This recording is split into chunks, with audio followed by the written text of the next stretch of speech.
अस्सलाम वालेकुम। कैसे हैं सब? तो हम पढ़ रहे हैं 10th केमिस्ट्री का चैप्टर नंबर 11 यानी कि ऑर्गेनिक कंपाउंड्स। ऑर्गेनिक कंपाउंड्स का आज हमारा जो नेक्स्ट लेक्चर है, इसमें हम सीखेंगे कि कुछ हाइड्रोकार्बन्स के मॉलिक्यूलर फार्मूला लिखना सीखेंगे और उनके नाम कैसे याद रखने ये सीखेंगे। और ये टॉपिक आपकी पीटीबी पंजाब टेक्स्ट बुक की पेज नंबर 55 पे दिया हुआ है। इस टॉपिक को आज हम कवर करेंगे।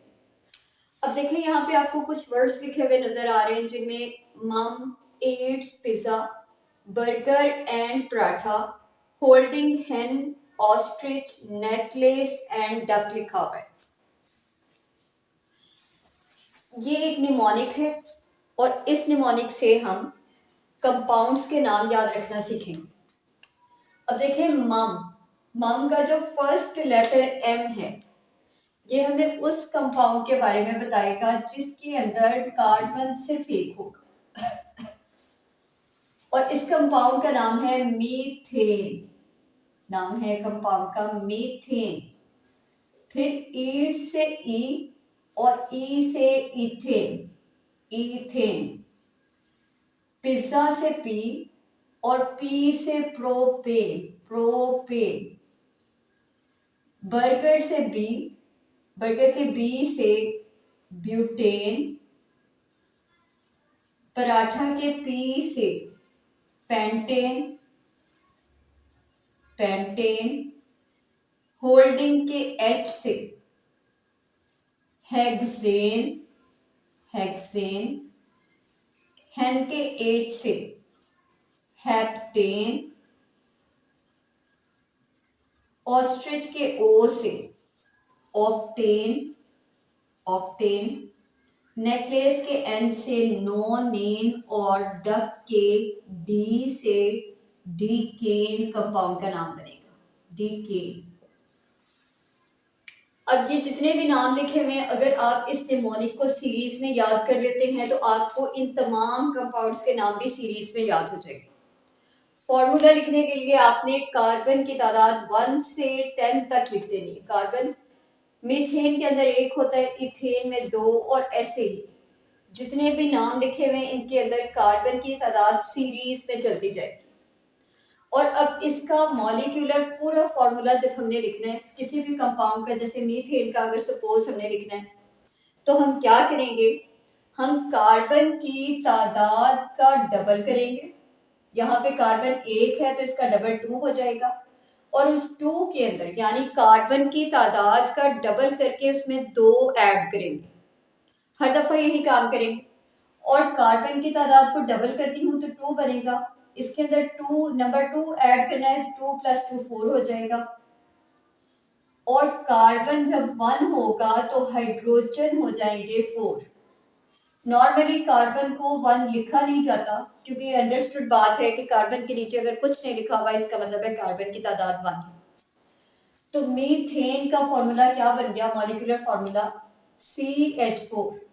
अब इथेन के लिए कार्बन की तादाद को डबल करेंगे तो 4 और इसके अंदर 2 ऐड करेंगे तो ये हो जाएगा 6। प्रोपेन के अंदर C3 है, इसको डबल करने से 6 और 2 ऐड करने से हो जाएगा हाइड्रोजन 8। पेंटेन का 5 कार्बन है, 5 का डबल 10 और +2 करने से 12।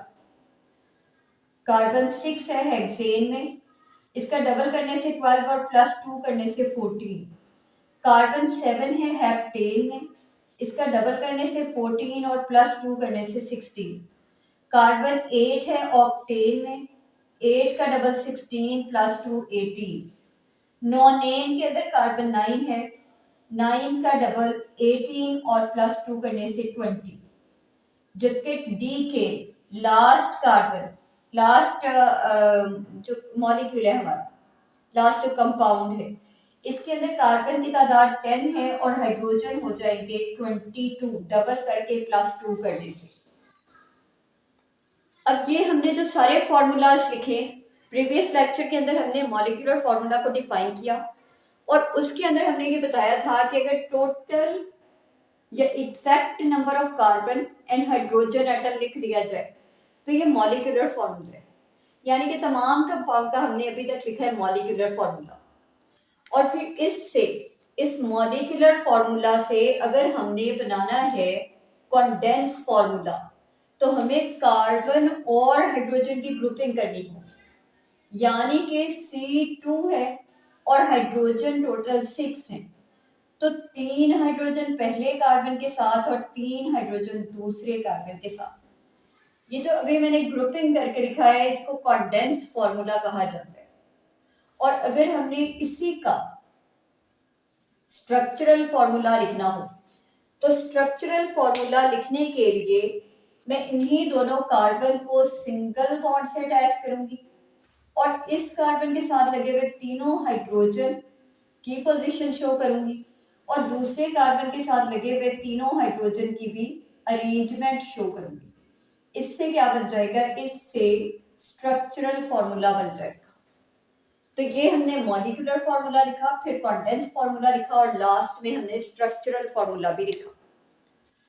अब इसी तरह से अगर एक और कंपाउंड के लिए हम एग्जाम्पल लें तो मैं आपको एक और कंपाउंड ऑक्टेन का कॉन्डेंस और स्ट्रक्चरल फॉर्मूला लिख के दिखा देती हूँ।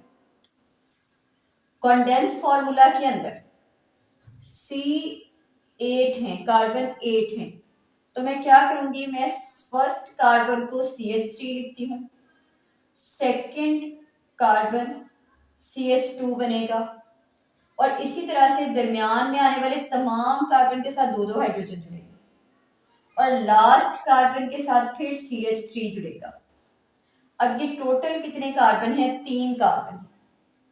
और मैंने कहा दरमियान में जितने भी कार्बन आएंगे उनके साथ लगेगा हाइड्रोजन 2 दफा, यानी कि बार बार CH2 CH2 CH2 रिपीट होगा।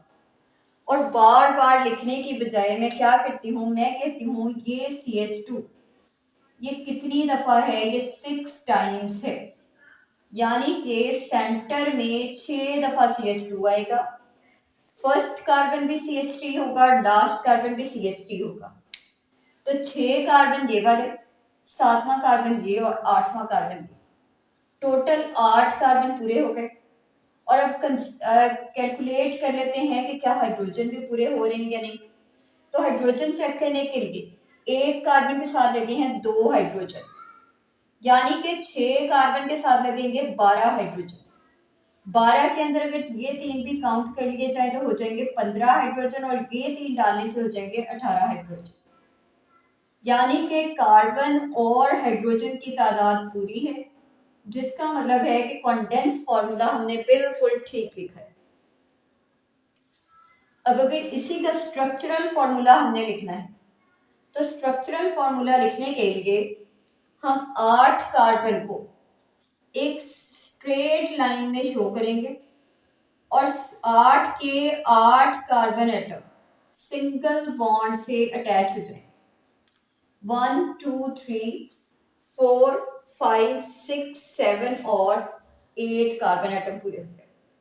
अब देखें फर्स्ट और लास्ट कार्बन के साथ तो कितने हाइड्रोजन अटैच होंगे, 3 हाइड्रोजन अटैच होंगे फर्स्ट और लास्ट कार्बन के साथ, जबकि सेंटर में लगे हुए 6 कार्बन इनके साथ हाइड्रोजन कितने अटैच होंगे, 2।